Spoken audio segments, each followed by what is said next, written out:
Hi, good day. I'm Teacher Ariel. I'm here to have a lecture video about planning a health career.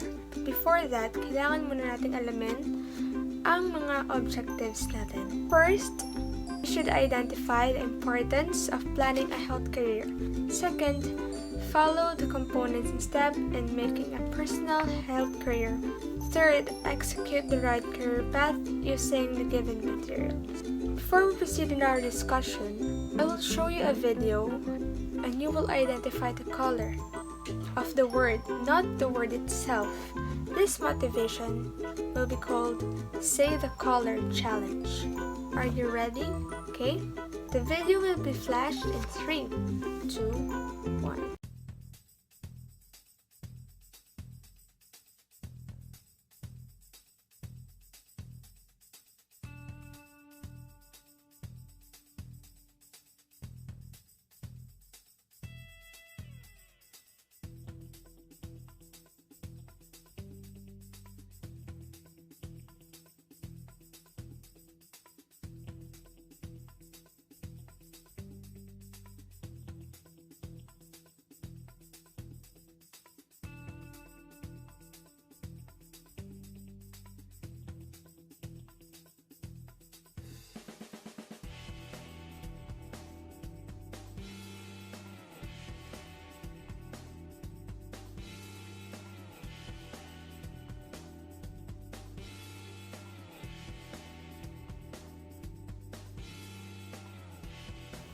As the time that you're attentively watching the video, what did you observe?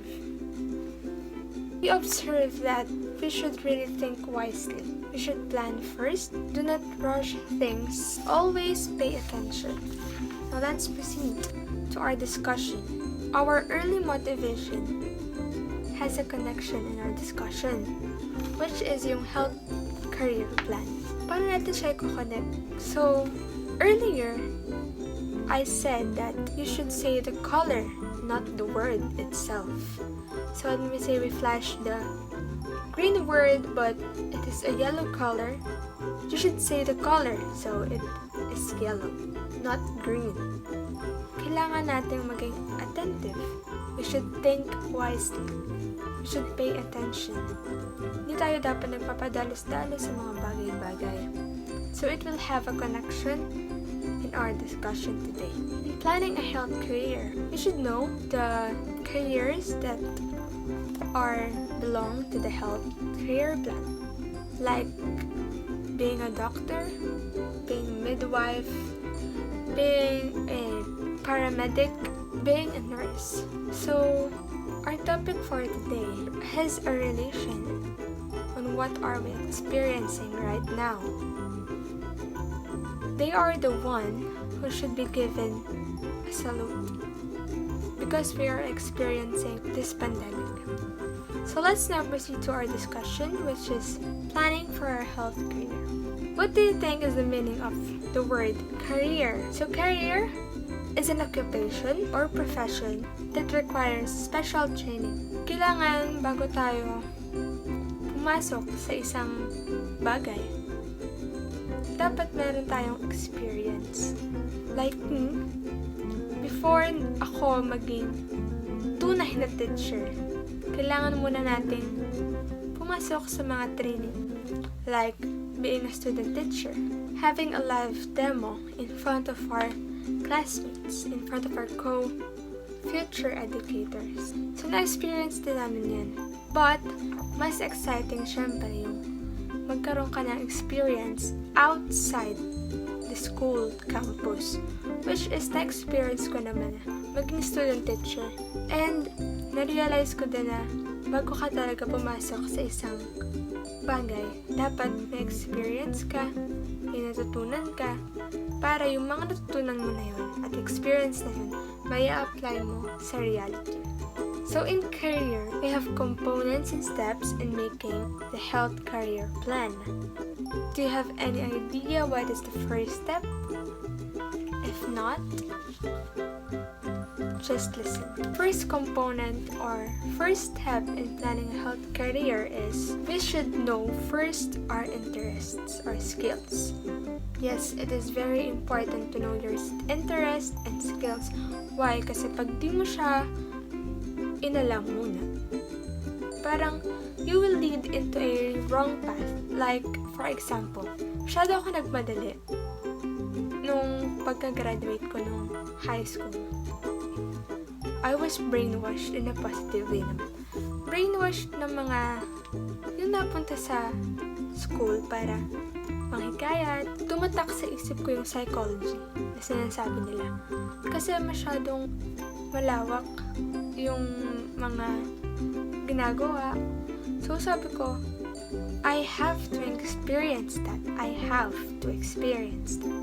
Nung nandun ako, I was enrolled at PU Calamba and taking first SEM of being a psychology student, I realized it is not for me. It is not my interest. It's not one of my skills. So dun pa lang, naging negative na ako. Hindi ko na kaya. So I decided to transfer to another school and shift my course, which is education. And while taking the education course, it is very comfortable because I finally found my interest. Dapat talaga, bago mo iplano o bago mo isipin na ito ang gusto ko, you should know your interest. Again, like for example, I have a friend who likes math.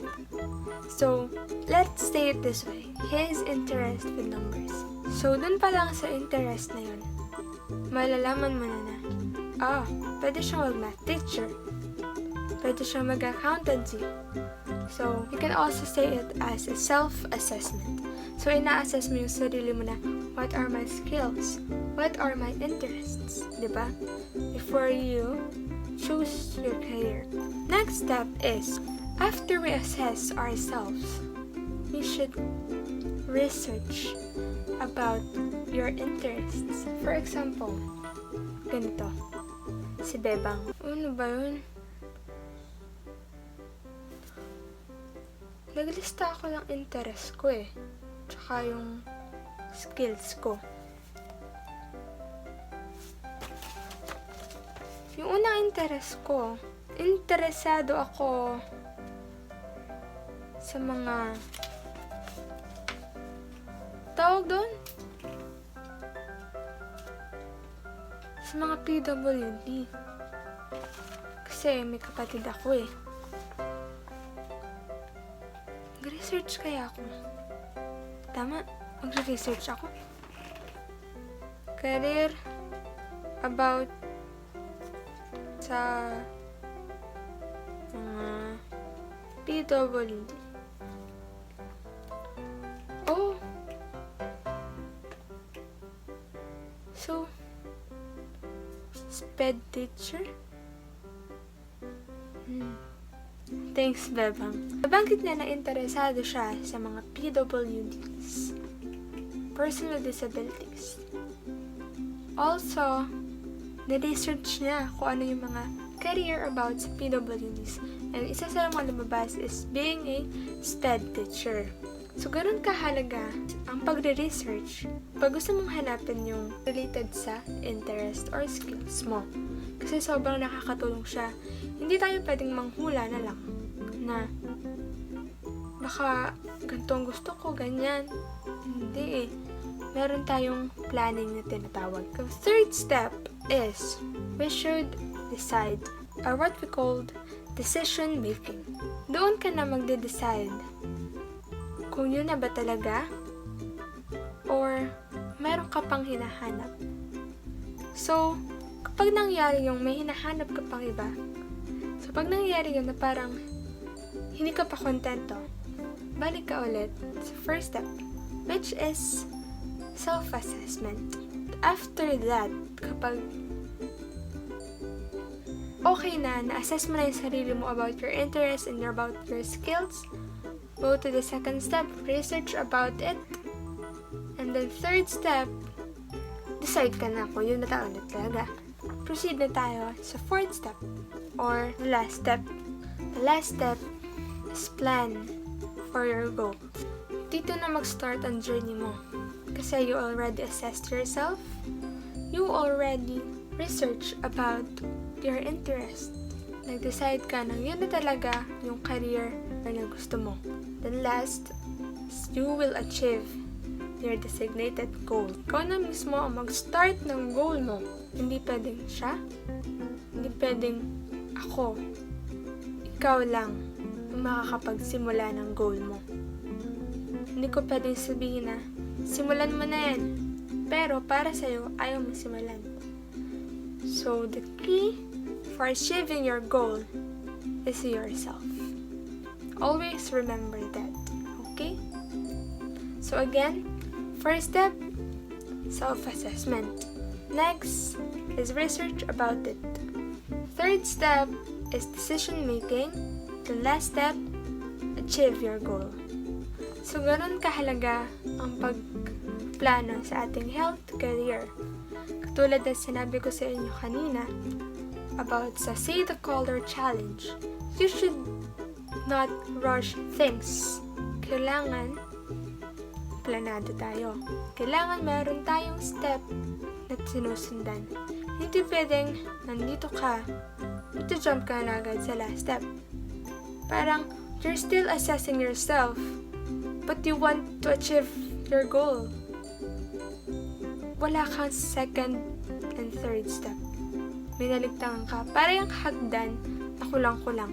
How you will achieve the top if you will not walk on each steps of the ladder. Ganun kahalaga ang pagkaroon ng plano sa ating health career.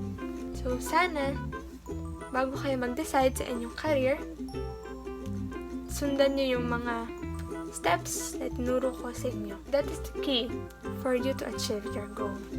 Para hindi kayo magkamali. Para hindi kayo kumurba papunta sa path na gusto nyo.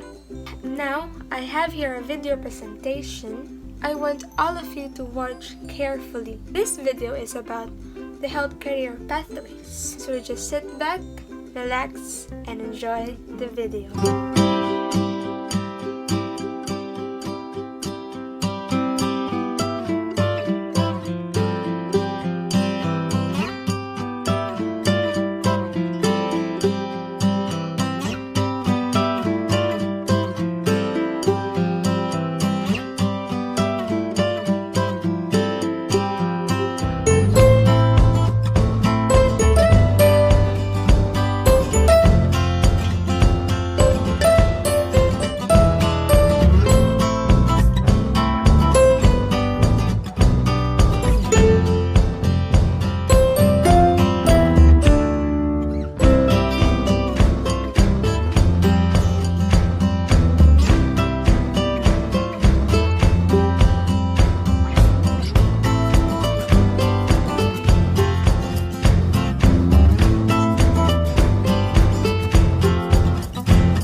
Now, that's it. Hope you learned something. Hope na magamit nyo itong lecture video ko about planning for a health career. Di lang siya pang health career, but also in all careers pwede nating i-achieve. Being a teacher, engineer, architect, accountant, sana may natutunan kayo. Inaasahan ko na gamitin nyo yung mga steps inuro ko sa inyo about planning for a health career. Trust me, sobrang malaking tulong ang pagpaplano sa buhay. Hindi kayong dapat basta-basta pumapasok sa isang bagay na hindi ka sigurado. Dahil for sure, ikaw ang mahihirapan. The key for success is yourself. So keep achieving, have a health career plan. Maybe someday, sasaluduhan din tayo. Mga tao na nasa paligid natin. Kaya ano pang hinihintay nyo? Start na kayo magplano.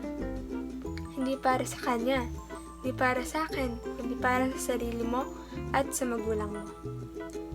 So yun lamang po at sana may natutunan kayo dito sa lecture video ko. This is Teacher Ariel, signing off. Bye!